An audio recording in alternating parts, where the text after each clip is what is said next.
গল্পের শুরুটা হয় আমেরিকার বিখ্যাত MIT ইউনিভার্সিটির একটি ক্লাসরুম থেকে। সেখানে গণিতের একজন প্রফেসর, যার নাম প্রফেসর জেরাল্ড, তার স্টুডেন্টদের পড়াচ্ছিলেন। ক্লাস প্রায় শেষের দিকে। তখন তিনি তার স্টুডেন্টদের জানালেন যে ক্লাসের বাইরের বোর্ডে তিনি একটা গণিতের সমস্যা লিখে রেখেছেন। এই সমস্যাটার সমাধান করতে তার নিজেরও অনেক কাঠখড় পোড়াতে হয়েছিল। তাই তিনি একটা চ্যালেঞ্জ ছুড়ে দিলেন, যদি আগামী সেমিস্টারের আগে কোন স্টুডেন্ট এই সমস্যার সমাধান করতে পারে তাহলে তার নাম বিশ্ববিদ্যালয়ের টেক রেকর্ডে তোলা হবে, যা একজন ছাত্রের জন্য অনেক বড় সম্মানের ব্যাপার। এই বলে তিনি সবাইকে গুড লাক জানিয়ে বেরিয়ে গেলেন। সেই ইউনিভার্সিটিতে উইল নামের একটা ছেলে পরিষ্কার পরিচ্ছন্নতার কাজ করত। আর 10টা সাধারণ ছেলের মতোই তার জীবন। ক্লাস শেষ হওয়ার পর করিডোর পরিষ্কার করতে এসে উইলের চোখে পড়লো বোর্ডের সেই জটিল অঙ্কটা। সে কিছুক্ষণ সেটার দিকে তাকিয়ে রইল, যেন বোঝার চেষ্টা করছে এর ভেতরে কি রহস্য লুকিয়ে আছে। এরপর প্রতিদিনের মতোই কাজ শেষ করে উইল তার সবচেয়ে কাছের বন্ধু চাকির সাথে একটা বারে আড্ডা দিতে চলে আসে। কিন্তু তার মাথায় তখনও সেই গণিতের সমস্যাটা ঘুরপাক খাচ্ছে। তাই বন্ধুর সাথে বেশিক্ষণ না থেকে সে সোজা নিজের ছোট্ট বাসায় ফিরে আসে। সেখানে বাথরুমের আয়নার উপর সে সেই গণিতের সমস্যাটা নিয়ে রীতিমতো গবেষণা শুরু করে দেয়। ছোটবেলা থেকে উইলের ব্রেন ছিল ক্ষুরোধার। ফটোগ্রাফিক মেমোরির মতো সে যে কোনো কিছু একবার দেখলেই মনে রাখতে পারত। অনেকক্ষণ ধরে বিভিন্ন ক্যালকুলেশনের পর সে একটা বিরতি নিল, কিন্তু সমাধান না পাওয়া পর্যন্ত তার মনে যেন কোনো শান্তি নেই।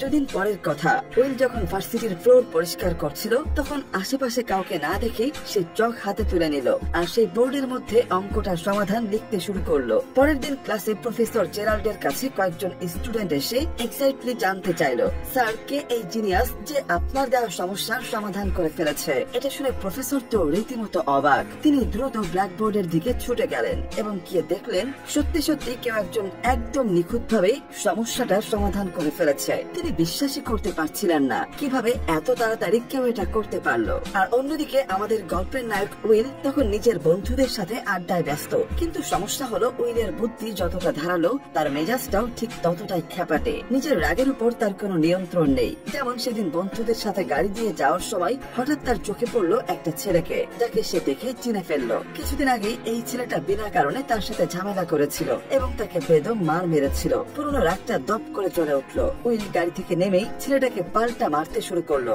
এবার উইলের সাথে তার বন্ধুরাও ছিল, তাই সবাই মিলে ছেলেটাকে আর তার বন্ধুদের আচ্ছা মতো ধুলাই দিল। কিন্তু ঝামেলা বাড়তে থাকলে পুলিশ চলে আসে। সবাই থেমে গেল, উইল থামার মতো পাত্র নয়। রাগের মাথায় সে ভুল করে একজন পুলিশের গায়েও হাত তুলে বসে আর এর ফলে তাকে সাথে সাথে গ্রেপ্তার করা হয়। পরের দিন ভার্সিটিতে প্রফেসর জেরাল্ড তার ক্লাসের সবার সামনে আগের দিনের সেই অবিশ্বাস্য ঘটনার কথা বললেন। তিনি বিশ্বাসই করতে পারছিলেন না যে সে তার ক্লাসে এত মেধাবী একজন ছাত্র লুকিয়ে আছে। কিন্তু তিনি তো জানেন না যে সেই ছাত্রটা কে। তাই তিনি সবাইকে উদ্দেশ্য করে বললেন, তোমাদের মধ্যে যে আমার এই সমস্যার সমাধান করেছো, নিজের সম্মান গ্রহণ করতে সামনে চলে আসো। কিন্তু অনেকক্ষণ অপেক্ষা করার পরও যখন কেউ উঠে এলো না, তখন প্রফেসর বুঝলেন সেই মেধাবী হয়তো এই ক্লাসের ছাত্রই নয়। কিন্তু তিনি হার মানলেন না। সেই লুকিয়ে থাকা প্রতিভাকে খুঁজে বের করার জন্য তিনি আরো একটা কঠিন সমস্যা বোর্ডের মধ্যে লিখে রাখলেন আর সবাইকে জানালেন যে এই সমস্যাটা সমাধান করতে তার নিজেরই 2 বছর সময় লেগেছিল। এদিকে উইল জেল থেকে ছাড়া পেয়ে আবার তার পরিষ্কার পরিচ্ছন্নতার কাজে যোগ দিয়েছে।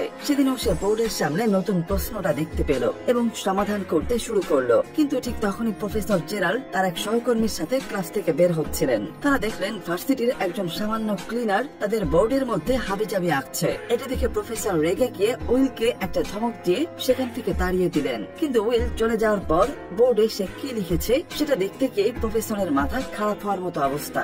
যে সমস্যার সমাধান করতে তার 2 বছর লেগেছিল, সেই সমস্যার সমাধান এই ছেলেটা কয়েক মিনিটের মধ্যে একটা সহজ নিয়মে করে ফেলেছে। তিনি উইলকে আশেপাশে অনেক খুঁজলেন, কিন্তু ততক্ষণে উইল তার বন্ধুদের সাথে আড্ডা দেওয়ার জন্য বেরিয়ে পড়েছে। সেদিন রাতে বারে উইলের বন্ধু চাকি একটা মেয়ের সাথে ফ্লার্ট করার চেষ্টা করছিল। সে ভুরি ভুরি মিথ্যা কথা বলছিল যে তারা নাকি একই ক্লাসে পড়ে। মেয়েটা যখন তাকে ক্লাস নিয়ে প্রশ্ন করলো, সে বলল হিস্ট্রি ক্লাসে নাকি তাকে দেখেছে। ঠিক তখনই মেয়েটার সাথে থাকা একটা ছেলে এসে চাকিকে ইতিহাস নিয়ে একের পর এক কঠিন প্রশ্ন করতে শুরু করলো। বেচারা চাকি তো সেখানে ফেসে গেল। ছেলেটা যখন চাকিকে অপমান করতে শুরু করলো, ঠিক তখনই সেখানে উইল চলে আসে আর ছেলেটা যে প্রশ্নগুলো করে চাকিকে অপমান করছিল, উইল এক এক করে সেই সব প্রশ্নের উত্তর দিয়ে দেয়। শুধু তাই নয়, উইল ছেলেটাকে সিলেবাসের বাইরের এমন অনেক কিছু সম্পর্কে জানালো যা সে হয়তো কোনোদিনও পড়বে। উইলের কথা ছিল একটাই, তোমরা লাখ লাখ টাকা খরচ করে যে জ্ঞানটা অর্জন করছো সেটা আমি একটা লাইব্রেরিতে বসে মাত্র $1.5 বিনিময়ে পেয়ে গেছি। ছেলেটা আর কথা না বাড়িয়ে সেখান থেকে চলে গেল। এই ঘটনায় মেয়েটা উইলের প্রতি দারুণ ভাবে ইমপ্রেসড হয়ে গেল। মেয়েটার নাম স্কাইলার। সে উইলের সাথে দেখা করতে এসে তার বন্ধুর আচরণের জন্য ক্ষমা চাইলো। কিছুক্ষণ কথাবার্তার পর স্কাইলার নিজের ফোন নাম্বারটা উইলকে দিয়ে বলল আবার দেখা হবে। অন্যদিকে প্রফেসর জেরাল্ড উইলকে খুঁজতে খুঁজতে জানতে পারলেন যে সে আইনি ঝামেলায় পড়েছে এবং কোর্টে তার মামলার রায় হবে। যেহেতু উইল পুলিশের উপর হাত তুলেছিল তাই এবার তার শাস্তি প্রায় নিশ্চিত। প্রফেসর ঠিক সময় কোর্টে পৌঁছে গেলেন। উইল নিজেই নিজের কেস লড়ছিল, কিন্তু এবার সে পার পেল না। তার আগের রেকর্ডের কারণে এবং পুলিশের গায়ে হাত তোলার জন্য আদালত তাকে জেলে পাঠানোর সিদ্ধান্ত নিল, যদি না সে $50,000 জরিমানা দেয় অথবা তার পরিচিত কেউ তার জামিনদার হয়। উইলের তো এই পৃথিবীতে আপন বলতে কেউ নেই। সে ছোট থেকে অনাথ আশ্রমে বড় হয়েছে। তার একমাত্র সম্বল হলো তার বন্ধুরা, কিন্তু তাদের পক্ষে তো আর জামিনদার হওয়া সম্ভব না। উইল উপায় না দেখে স্কাইলারকে ফোন করলো সাহায্যের জন্য, কিন্তু স্কাইলার যখন তার সাথে খুব স্বাভাবিকভাবে কথা বলছিল তখন উইল আর লজ্জায় সাহায্যটা চাইতে পারলো না। ঠিক এর কিছুক্ষণ পরে প্রফেসর জেরাল্ড জেলে তার সাথে দেখা করতে এলেন। তিনি উইলকে একটা প্রস্তাব দিলেন। তিনি আদালতকে বলবেন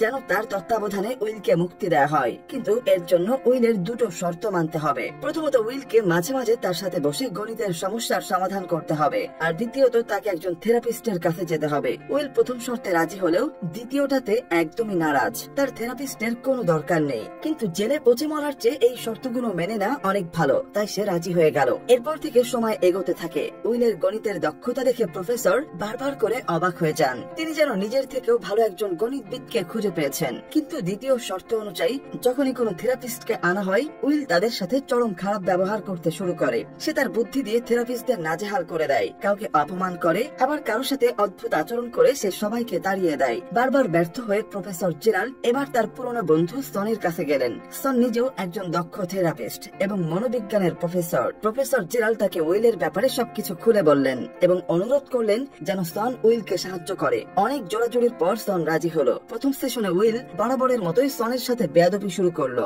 সে সনের লেখা বই আর তার আঁকা একটা পেইন্টিং দেখে তার ব্যক্তিগত জীবন নিয়ে, বিশেষ করে তার মৃত স্ত্রী সম্পর্কে আপত্তিকর মন্তব্য করতে শুরু করলো। সে বলল সন নিশ্চয়ই তার জীবনে খুবই বিরক্তিকর একজন মানুষকে বিয়ে করেছিল। এই কথা শুনে সন নিজেকে আর ধরে রাখতে পারলো না। সে রেগে গিয়ে উইলের গলা চেপে ধরলো আর ওয়ার্নিং দিল যে তার স্ত্রী সম্পর্কে যেন আর একটাও বাজে কথা না বলে। উইল চলে যাওয়ার পর প্রফেসর এসে সনের কাছে ক্ষমা চাইলেন, কিন্তু সন জানালো সে হাল ছাড়বে না। আগামী সপ্তাহে সে আবার উইলের সাথে দেখা করবে। এর মধ্যে উইলের সাথে স্কাইলারের সম্পর্কটা বেশ গভীর হতে শুরু করেছে। এতদিন পর উইলের জীবনে বন্ধুদের বাইরে কেউ একজন এসেছে যার সাথে সে মন খুলে কথা বলতে পারে। পরের সপ্তাহে সন উইলকে একটা লেকের ধারে নিয়ে গেল। সেখানে সে উইলকে বোঝাতে শুরু করলো তুমি বই পড়ে অনেক কিছু জানতে পারো, যেমন একটা ফুলের রং, তার গুণাগুণ, কিন্তু তুমি সেই ফুলের গন্ধটা কেমন তা কোনোদিনও অনুভব করতে পারবে না। তুমি যুদ্ধ নিয়ে পড়তে পারো, ইতিহাস জানতে পারো, কিন্তু যুদ্ধে অংশ নেয়ার আসল অভিজ্ঞতাটা তুমি পাবে না। ঠিক সেভাবেই তুমি হয়তো অনেক সম্পর্কে জড়িয়েছ, কিন্তু প্রকৃত ভালোবাসা কি তা তুমি এখনো বোঝনি, কারণ সবকিছুর অভিজ্ঞতা জ্ঞান দিয়ে হয় না, কিছু জিনিস নিজেকে অনুভব করতে হয়। সন আরো বলে তুমি আমার স্ত্রী সম্পর্কে যা বলেছ তা ছিল বই থেকে পাওয়া জ্ঞান। সে আমাকে ছেড়ে চলে গেছে, এটা ঠিক, কিন্তু কারণটা ছিল ক্যান্সার। শেষ নিঃশ্বাস পর্যন্ত আমি তার পাশেই ছিলাম। আমি যখন তোমার দিকে তাকাই তখন একজন জিনিয়াসকে দেখি, কিন্তু তার আড়ালে লুকিয়ে থাকা একটা ভীতু বাচ্চাকেও দেখি যে কাউকে বিশ্বাস করতে ভয় পায়, কাছের মানুষকে হারাতে ভয় পায়, কারণ তুমি অনাথ হিসাবে বড় হয়েছ। সেই কষ্টটা একমাত্র তুমি জানো, বই পড়ে সেটা কেউ কোনোদিনও বুঝবে না। সনের এই কথাগুলো উইলের মনে গভীরভাবে ছাপ ফেলে। সেদিন প্রথমবারের মতো উইল কোনো উত্তর না দিয়ে চুপচাপ সব শুনে গেল। তার মধ্যে ধীরে ধীরে পরিবর্তন আসতে শুরু করলো। এরপর থেকে সনের সাথে তার একটা বন্ধুত্বপূর্ণ সম্পর্ক গড়ে ওঠে। তারা ঘন্টার পর ঘন্টা একসাথে কথা বলে। উইল প্রথমবারের মতো সনকে তার ব্যক্তিগত জীবনের কথা বলতে শুরু করে। সে জানায় যে স্কাইলারকে তার ভালো লাগে, কিন্তু সে তাকে ভালোবাসার কথা বলতে ভয় পায়, কারণ সে মনে করে যদি তারা খুব কাছাকাছি চলে আসে তাহলে হয়তো একে অপরের খুঁতগুলো জানতে পারবে এবং সম্পর্কটা নষ্ট হয়ে যাবে। এটা শুনে সন তাকে নিজের স্ত্রীর একটা মজার অভ্যাসের কথা শোনায়। তার স্ত্রী টেনশনে পড়লে ঘুমের মধ্যে পাত দিত, কিন্তু এটা তাদের মিষ্টি সম্পর্কের একটা অংশ ছিল। সন উইলকে বোঝাই দুজন মানুষ আলাদাভাবে কতটা পারফেক্ট সেটা বড় কথা নয়, বড় কথা হলো তারা একে অপরের জন্য কতটা পারফেক্ট। এই কথাগুলো উইলের মনে গেঁথে যায়। সেদিন সে স্কাইলারের সাথে দেখা করে এবং তার সাথে নিজের সম্পর্কটাকেও আরো এক ধাপ এগিয়ে নিয়ে যায়। তাদের সম্পর্কটা আরো গভীর হতে থাকে। উইল স্কাইলারকে তার বন্ধুদের সাথেও পরিচয় করিয়ে দেয়, কিন্তু যখনই স্কাইলার তার পরিবার সম্পর্কে জানতে চায় উইল মিথ্যা বলে এড়িয়ে যায়। এদিকে প্রফেসর জেরাল্ড চান উইল যেন তার মেধাকে কাজে লাগিয়ে বড় কোনো চাকরিতে যোগ দেয়। তিনি উইলের জন্য নামি দামি জায়গা থেকে চাকরির অফার নিয়ে আসেন, কিন্তু সন মনে করে উইলের উপর কোনো কিছু চাপিয়ে দেওয়া ঠিক হবে না, তাকে নিজের পথ নিজেকেই খুঁজে নিতে দেওয়া উচিত। প্রফেসরের চাপে পড়ে উইলকে একটা ইন্টারভিউতে যেতে বলা হয়, কিন্তু সে নিজের বদলে তার বন্ধু চাকিকে পাঠিয়ে দেয়। চাকি সেখানে গিয়ে অদ্ভুত আচরণ করে, কিন্তু উইলের মেধার কথা ভেবে তারা তাকে $85,000 বেতনের চাকরির প্রস্তাব দেয়, যা চাকি ফিরিয়ে দেয়, কারণ উইল কার অধীনে কাজ করতে চায় না। একদিন স্কাইলার উইলকে জানায় যে ফাইনাল পরীক্ষার পর তাকে ক্যালিফোর্নিয়াতে চলে যেতে হবে পড়াশোনার জন্য।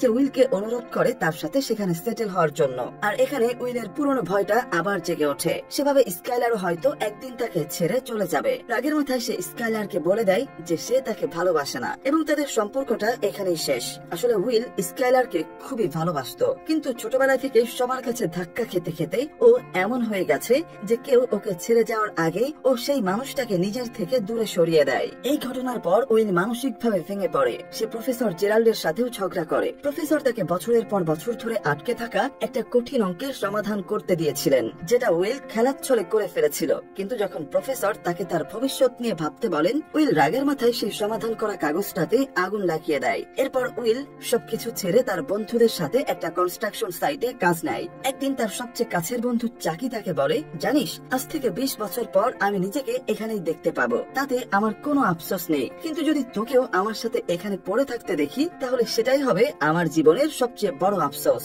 স্রষ্টা তোকে যে জ্ঞানটা দিয়েছে সেটা এভাবে নষ্ট করিস না। তোর কাছে যেটা আছে সেটা পাওয়ার জন্য আমরা নিজেদের জীবন পর্যন্ত দিয়ে দিতে পারি। বন্ধুর এই কথাগুলো উইলের মনে তীব্রভাবে আঘাত করে। সে বুঝতে পারে সে এতদিন ভুল পথে চলছিল। সেদিন সে আবার সনের কাছে ফিরে আসে আর প্রথমবারের মতো নিজের ছোটবেলার কষ্টের কথা, তার সৎ বাবার অত্যাচারের কথা বলতে বলতে কান্নায় ভেঙে পড়ে। সন তাকে জড়িয়ে ধরে বলে, এটা তোমার দোষ ছিল না। এই কথাগুলো শুনে উইলের ভেতরে সমস্ত জমানো কষ্ট, রাগ আর অভিমান যেন একেবারেই ধুয়ে মুছে সাফ হয়ে যায়। এরপর উইল নিজেকে পুরোপুরি বদলে ফেলে। সে তার কাছে আসা চাকরির অফারগুলো থেকে একটা ভালো চাকরি বেছে নেয় এবং ইন্টারভিউ দিতে যায়। কিছুদিন পর তার 21তম জন্মদিন আসে। তার বন্ধুরা সবাই মিলে চাঁদা তুলে তাকে একটা পুরনো গাড়ি ঠিক করে উপহার দেয়। এটাই ছিল উইলের জীবনের পাওয়া সবচেয়ে বড় উপহার। উইল তার জীবনটাকে গুছিয়ে নিয়েছে, চাকরিও পেয়েছে, কিন্তু তার জীবনে তখনও একটা শূন্যতা ছিল।